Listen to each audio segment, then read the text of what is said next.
bands of all time, Rock and Roll Hall of Famers, a band that on April 9th will be releasing their 20th studio record called In Another World, which sounds absolutely incredible.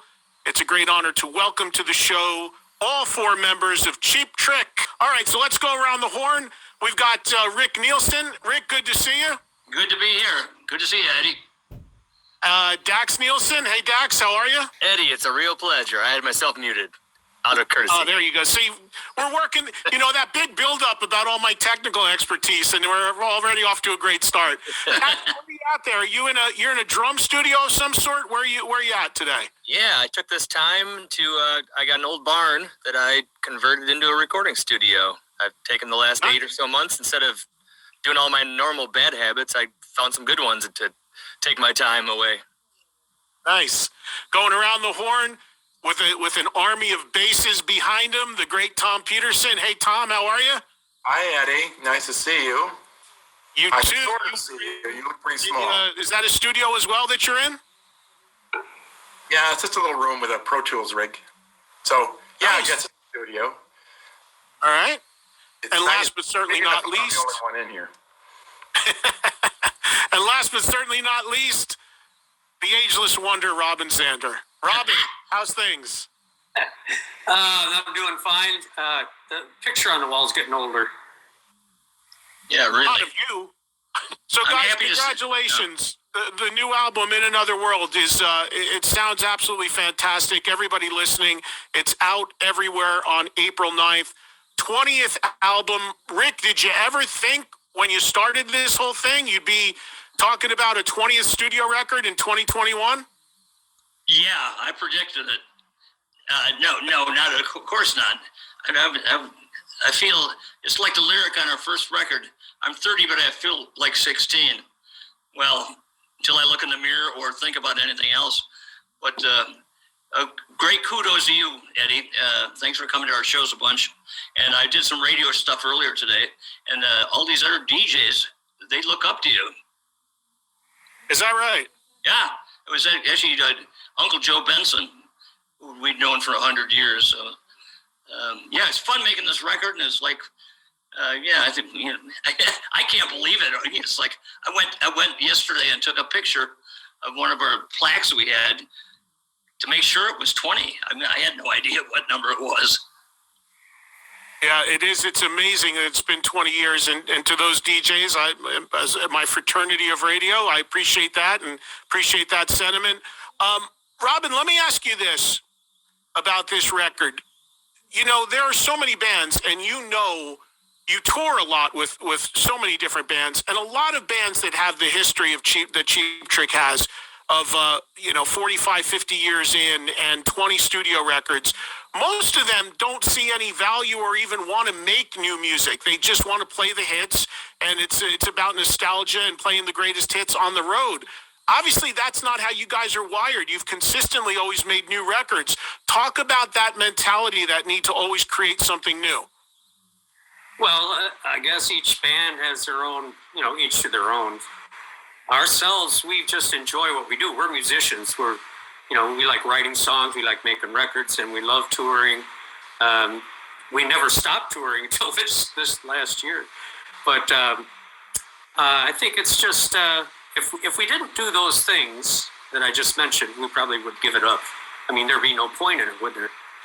Well, yeah. I mean, I think it's great when bands that have been around for a long time make new music, when it's good new music and can be measured up against what they once did in their past. And remarkably, you guys are able to do that, and the new album is proof of that. Tom, you jump in on this. What are your thoughts about making new music today? I mean, there's a lot of people that say, classic rock bands can't get arrested with new music. The fan base doesn't care. I think Cheap Trick fans do care. Well, the bottom line is we care. That's why we are really our whole lives. And when we started, we wanted to make records, and we're able to do that. So that's really, that's what lasts for eternity. So to us, it's really important. We basically make the records for ourselves and then hope for the best. Well, Dax, I want to swing it around to you. How many years now for you in Cheap Trick, and what studio record is this for you? This is my fourth studio record. Okay. We did a couple of singles here and there. And funny enough, I just got a memory today on Facebook, and 11 years ago today, I posted that I was packing some extra big socks because I had some extremely big shoes to fill. So today is my 11th anniversary. Today, actually, on the day we're doing this. Today's the day that I flew to Austin, and then I think tomorrow or the next day, no rehearsals, no nothing, just went and got it shot 90 minutes worth of music in front of millions of viewers. So How cool is that? 11 years ago today. When you got Rick, when you needed to replace Bunny Carlos, was your son the first choice? Was it the immediate natural thing to do at that point? Was it right there in front of you? Well, let's see.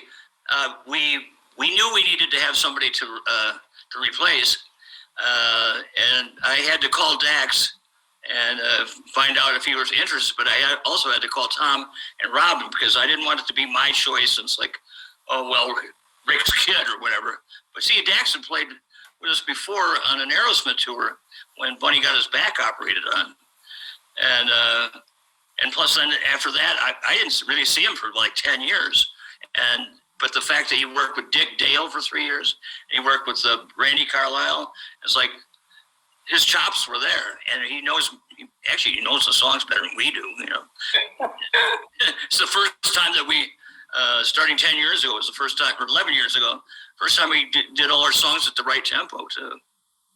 Dax, have you ever actually said to anybody else in the band, "No, you guys are playing that the wrong way" on an old song? Not exactly like that. No. I know my place. Maybe I suggested. Here on stage. Yeah, I know that. I know where I stand, so I definitely did not tell anybody they did anything wrong. I maybe suggested we try something a little differently. You know, It's more like us asking him, how did the bridge go on this? Yeah, you know, during this time off, or during this time, well, when we were thinking about it, you know, we had, I'd spoken with Dave Grohl, and I'd spoken with Tommy Lee, and I spoke with Chad Smith, but they all had their own bands. You know, it's like we wanted somebody permanently. So Dax, we made him available, and he said, yeah, we did South by Southwest and then Austin City Limits 2 days in a row with no rehearsal, and nobody was booing in the audience. So, Rick, tell everybody about the making of this record. When did you do it? How did you do it? And where did you do it in terms of, was it done pre-lockdown? Did you all get together during the lockdown? How did you create In Another World? Well, it was a couple years back. We started, it was really not the idea of making an album. It was just, we just always, like Tom or Robin said, it's like, we go and record when we can. And so we went in, we did Summer Looks Good on You, or Here Comes the Summer. We did that, and then we just, every time we'd have some time off, we went to the studio. We don't have the luxury of going, like, okay, we're going to take 6 months off and record. You know, we went when we had time. Sometimes we'd do a song, we didn't get it finished. That's all right. And then I do some of my parts in Rockford at my other son's studio. And A lot of these songs are written in the studio. Yeah. You know. Yeah. So like, you know, we didn't go in with any big pre-plan. Robin and I went one day. We were staying at the hotel, and they had a studio there. We went in, and we did about 3 or 4 or 5 songs that aren't even on the record. So there's more stuff that we've not even done yet. To be continued. Yeah. Right. So Summer Looks Good on You was released earlier. We know that. You also have on it Give Me Some Truth, the John Lennon cover, which you had previously released as well. Those sort of kind of bookend the record, opening and closing the record. And then the material in between, I imagine, was all done at different times. But I guess the question being is, this was completely written and recorded prior to things being locked down? Oh, yeah. It was pretty much done. We had, even the title was just, we pretty much finished everything. And then COVID hit, and that was the end of it. Yeah. Go ahead, Rick. I'm sorry. We added the album cover, the album title. I mean, I don't think we had the title until about 3 months ago. Right. And the cover and the sequence. The sequence is important too. It's like, well, should we add this? Should we have this? It's like, I think when Cheap Trick makes records, we try to make the old word album. We make it so when you get to the end, you want to start over again. It's not the one single and then 12 other songs that aren't as good. We do them all in earnest. True, but the sentiment of the record, I think, didn't have anything to do with COVID. I mean, that was afterwards. Yeah.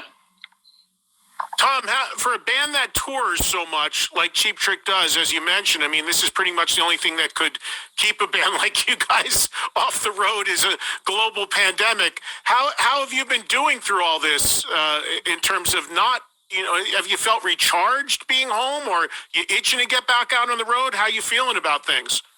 Well, it's different because we've never had any sort of time off, any length of time.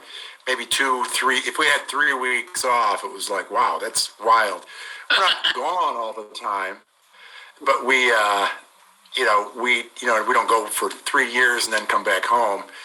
But we'll go for a few months and kind of go back and forth and try to keep it under control. So I forgot your question with my great answer here, Eddie. No, just what you've been doing to occupy the time, being home. Have you been able to work on some other things? I mean, what have you done since the record was done already?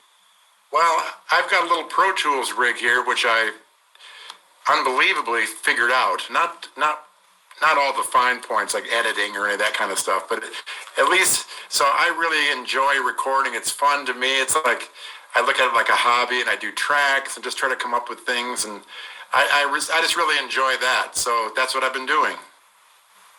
And Dax, for you, we already know you built that that drum room that you have going there.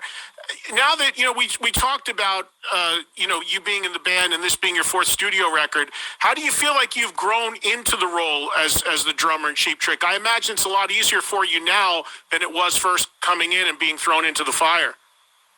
In a way, I mean, I think when I first started, I was trying to fit in more, and I think now I'm still doing the same. Like they said about making albums, you make it for yourself first, and then hopefully the fans like it. My main job has always been to make these 3 guys happy.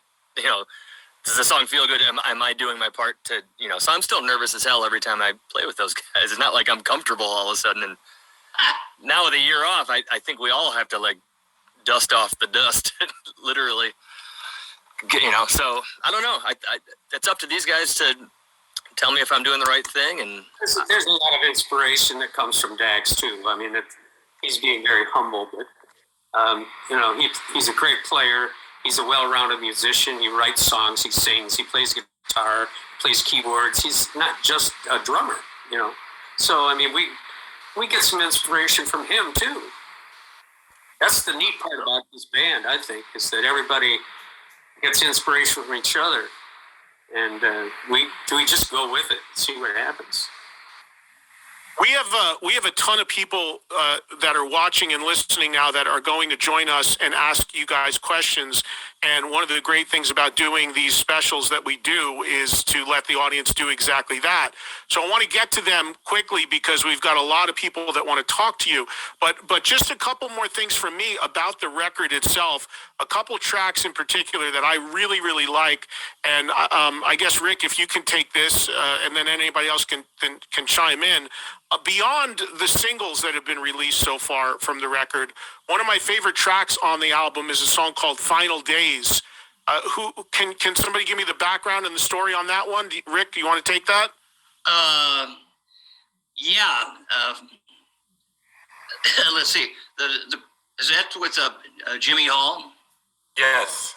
It was it's a Cheap Trick trying to do a blues song in a way, but it's in F sharp, which is kind of the wrong key to play harmonica on, for one. But it's our interpretation of a blues, and slow and cool, but it's got a pop chorus to it, and it's got some fun guitar on it, and it's something typical, a non-typical Cheap Trick song, but at the same time it's us.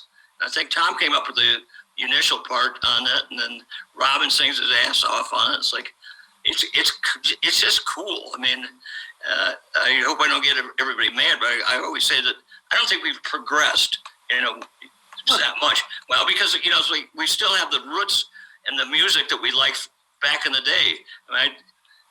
Some of this stuff is like an homage to some of our heroes in a way, because the way we play, we've never tried to outplay ourselves or do stuff that that's over our head. It's like we don't try to. Let's go play some jazz. We need more keyboard. It's like and then the fact that we got Jimmy Hall at the end.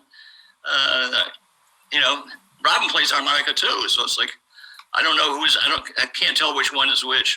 Jimmy Hall does. That guy is amazing.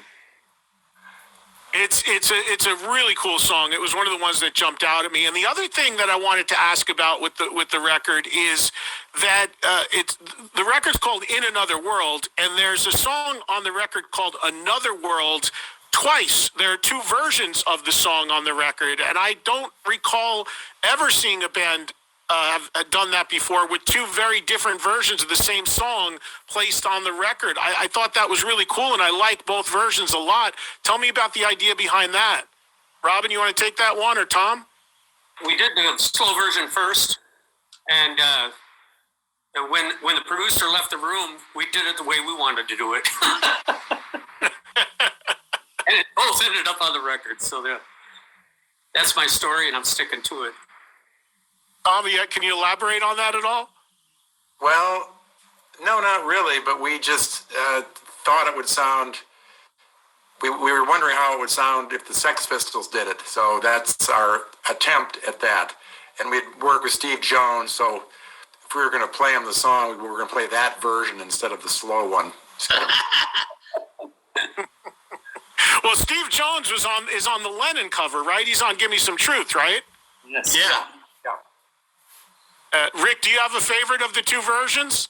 Well, I thought of the Sex Pistols, but since he already got his own cut, I've been saying it's our Ramones version. It's the fast version of it. But I like them both because I've always thought our songs could be done and have been done by other people with different arrangements, which is interesting. Yeah. In color, I Want You Want Me doesn't sound anything like Budokan or the way we used to do it live before.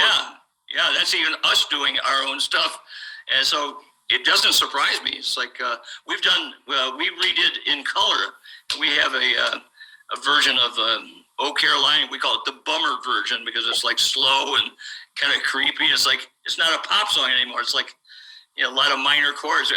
The regular version has minor chords anyhow, but so we interpret our own stuff. And I think Tom is right. It's like Julian left the room. Okay, crank it up, guys. Hey, we experiment with stuff. We like doing that. I think it adds a lot of. We're diverse as it is, but it adds a lot of diversity to the band. Plus, there's some background voices in the fast one. We do the baby voices in there. Robin and I do very good baby voices. Well, I honestly like both versions. There's so many cool tunes on the record. Everybody's got to check it out. It's out on April 9th, the 20th studio record from Cheap Trick, In Another World, and you get a lot of bang for your buck, as you just heard two versions of the same song on the record. There's like 13 tracks.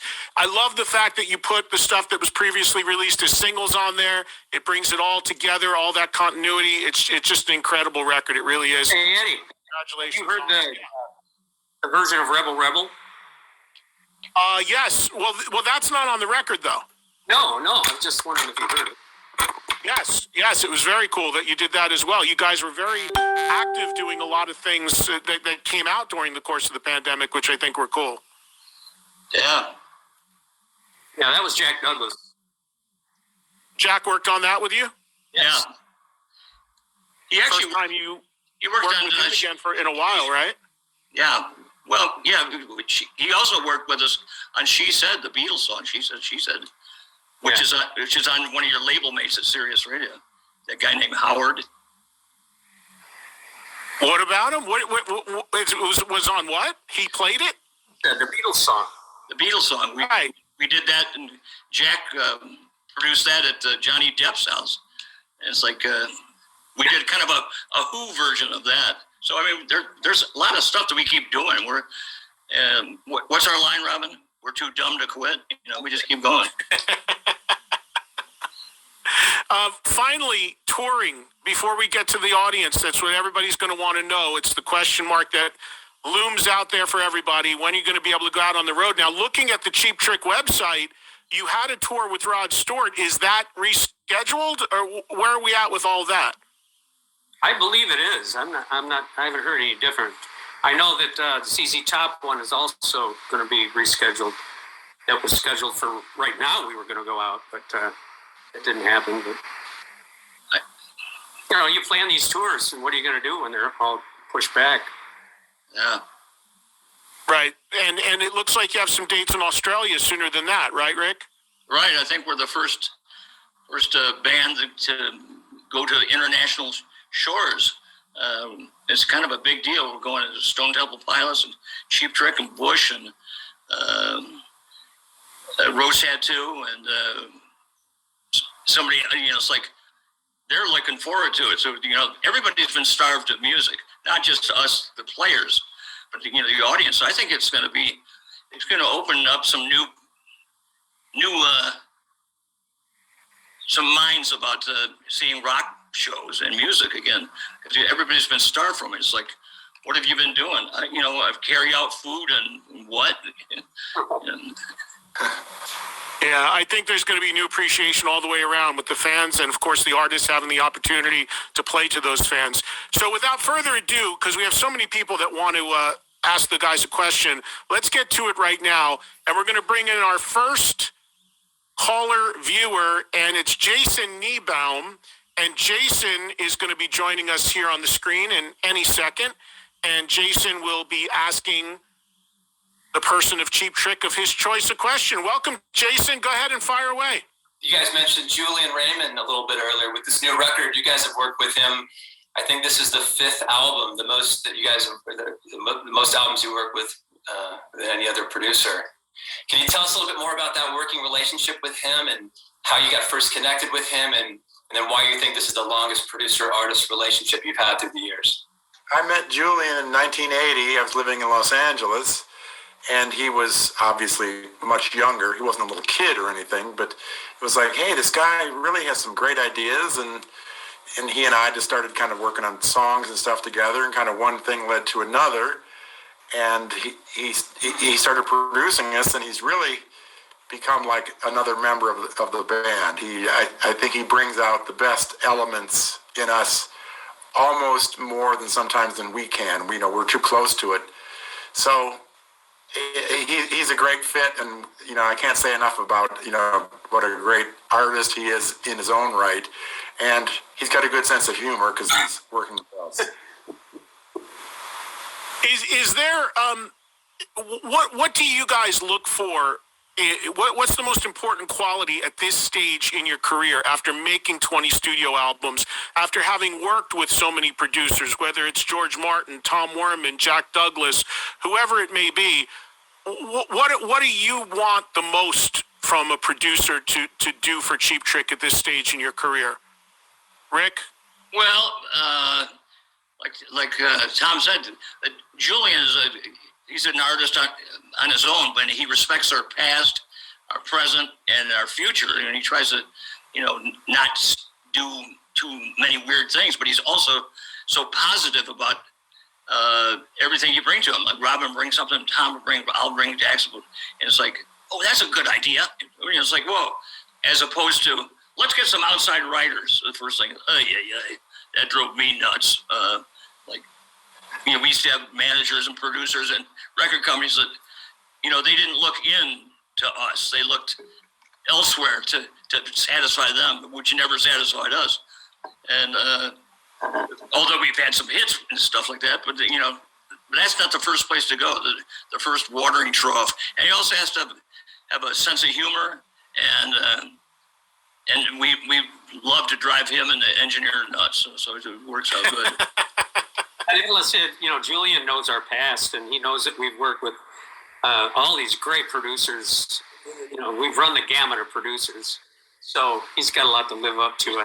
Yeah, and we knew him back in the day when he was at Capitol Records, and then he moved to Hollywood Records, and now he's at Big Machine, and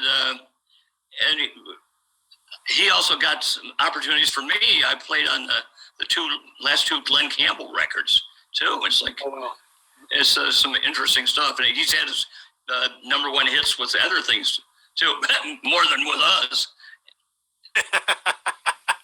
Let's he's got a Grammy note. Well, let's welcome in our next listener and viewer on Zoom. It's Jay in Los Angeles.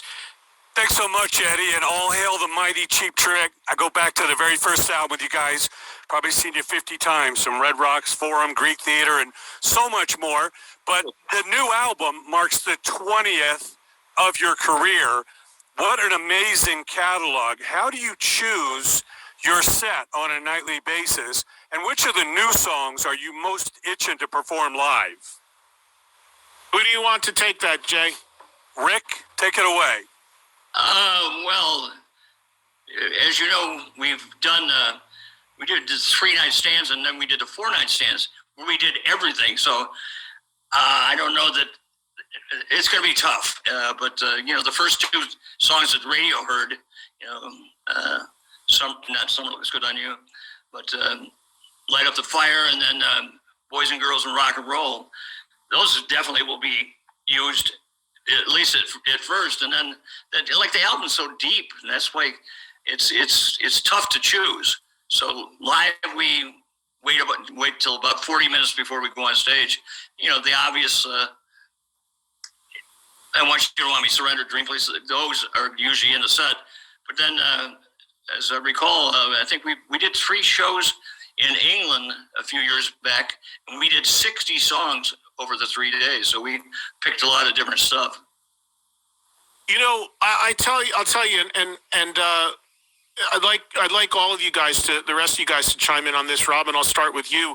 One of the things that a lot of rock fans complain about bands that they go to see all the time that have been around a long time is the set list never changes. They do the same show every night. If they're just locked in, they know exactly what's coming next. That's not the case with Cheap Trick. You guys always change stuff in and out on any given night on your set. Robin, talk about being able to do that. Is that about keeping it just as fresh for you as it is for the audience? That's part of it, yeah. I think that other bands that don't make records, of course, they probably do the same set every night. But we make new records all the time, and that's part of the reason why we started changing our set every night. We change it around. I don't think in the last maybe 10 years we haven't done the same set back to back. So, it's always a little different, and it keeps us a little fresh, where, you get a little tired of the same set every night, I would imagine. So, that's why we swap things out. We got a lot to choose from. Yeah, you do. Tom, do you enjoy that spontaneity? Yeah, it keeps it exciting for us. Now, because some people are there just to hear the hits, or maybe they were just there to see, this is the first time they've ever seen you, or they've seen you 100 times. So basically, you can't win. We might as well do what we want to do tonight and just go for it.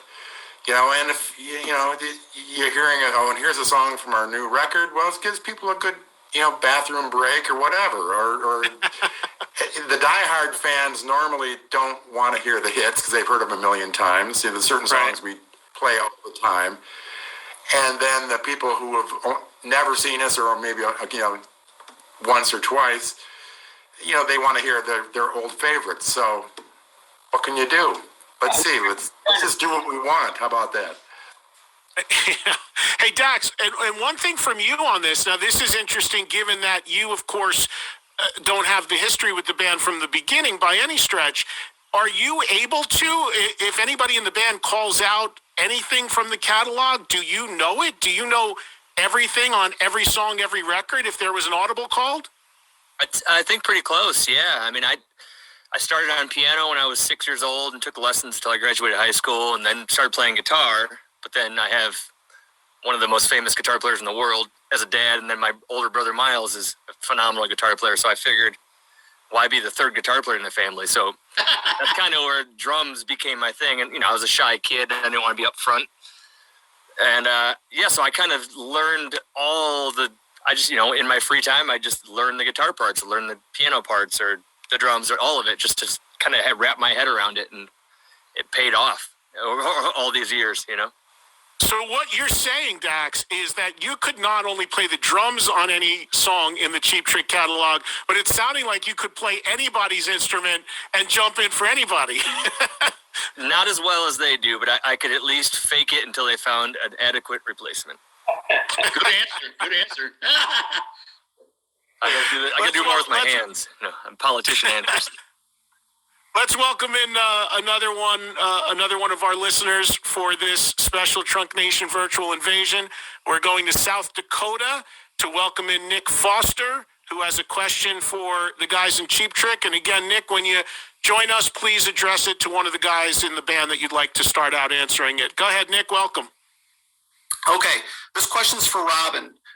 Talk about your thought process on deciding to sit on this record over the last year. And then also wondering if you could talk about how you came up with the new album title, In Another World, and if it was inspired by events of the last year. It's not inspired by the events of the last year. I would say it's more inspired by the events of the last 4 years. Like the division that's gone on in our country, in the U.S. anyway, has affected everyone. And I think the record reflects that. Before COVID, In Another World, that song is sort of saying that, in another world, if we could all just give up this division and live together, we could all be happy. It's pretty simple, really, when you say it that way. But so to answer your question, it really has nothing to do with COVID. But it does, looking back on it. Cheap Trick were ahead of their time in the return of the 8-track, which seems to be imminent. They actually put an 8-track out of one of their albums a few albums ago. Rick, I remember you telling me you did that because you wanted to be number one on a chart somewhere, and since nobody else was doing an 8-track, it would get you number one 8-track. Oh, yeah, that's correct. But it was kind of funny. It was just fun to do. It's like, we actually beat the Beatles when they had the number one. It was called Number One, the album where they had all the stuff on it. It's like in one city we were number one. We beat them. So I only told about that one city. And but the 8-track was kind of funny because nobody had it. Now, if you bought our 8-track, you also had to go out and buy a car to play it in. We're sending it to all these DJs. And we started getting a call. I think it was for the latest, right? Wasn't it for the latest that you did that? Yeah. And like I said, I'm not even joking. I've just gotten hit up about 2 people releasing 8-tracks. Forget it. Cassettes are everywhere again. 8-tracks are the next thing that's about to come back. It's crazy. Well, I like vinyl too because I could actually read, see a nice picture and liner notes because I love that. I loved it growing up. I always wanted to know who was the second engineer and where they recorded and blah, blah, blah. It's like, that's important stuff to guys like us that are in the studio. Font is bigger. Yeah, exactly. All right, let's welcome in our next viewer and listener, and this is Dave, and Dave is joining us from Texas, and Dave has got a great Cheap Trick backdrop behind him on his Zoom. Welcome, Dave. Thank you, Eddie, and thank you for everything you've done over the last year. It's really helped me and thousands of your listeners out during a really tough time, and I'm just looking forward to seeing Cheap Trick for my 35th time later this year. This one I'm going to direct you. to Tom because my daughter would kill me if I didn't direct it to her because she thinks that your bass line in Gonna Raise Hell is the best bass line in rock, and I'm not going to argue with her on that one. So several years ago, the band re-recorded the album In Color with Steve Albini, Nirvana's producer. The rough mix sounds like it could be an amazing album if completed. Would Cheap Trick ever consider releasing a special 2-disc version that included the special remastering of the original plus a fully finished Albini version of the album? You should work for a record company. That's a good idea, actually.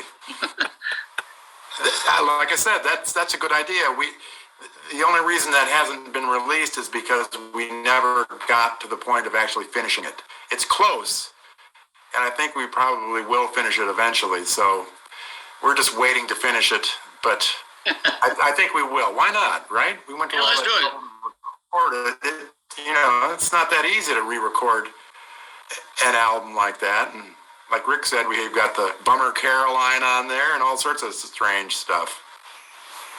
Just for clarity purposes, Rick, because or Tom, the caller said it was a remixed version of In Color, but is it remixed or did you actually re-record? It was No, re-recorded. it's re-recorded. Yeah. And plus, Oh, okay, so you. yeah, plus I'd like to borrow his backdrop. It's actually could be copyright infringement. Couldn't you go after him for that, Rick? Well, probably, instead of this rug I got behind me on the wall that's never fit the bag anyhow. So just in closing out on this particular question, there's a chance that the reason the Albini version has not come out of In Color is because you haven't finished it. Pretty much. I think there's maybe one song left, and it's like I had the guys, the Foo Fighters said, we should release that, and I said, okay. Nobody wants to. We've come up with our own money to do a lot of these records, because like Tom and Robin said, we do it for our own enjoyment. We've never been hoping. I always tell people it's like if we waited to have a hit to go out and tour, we'd never tour. Yeah, and if we waited to have a record company interested in re-recording In Color, we'd probably be waiting the rest of our lives. Yeah, there you go. Right, So, right. So the guy with the backdrop and the good idea, maybe he should start a record company Right. There you go. or talk to BMG. Let's bring on our next caller, and this is Danny, who is in, I believe, Los Angeles, who's going to be joining us right Danny now. Saint, I know him. Danny Saint, Cool, hi Danny. rocking a Everybody, Saint congrats. green Cheap Trick shirt. Congrats on the new record. We're looking forward to hearing it in its entirety. I guess I'll direct this question to you, Robin. Yes, sir. After spending the last year in lockdown, how has your perspective on life or music or your career? Well, I finally got to meet my wife after 27 years of being married. Really, it's been a hassle for me. It's like a double-edged sword, I've never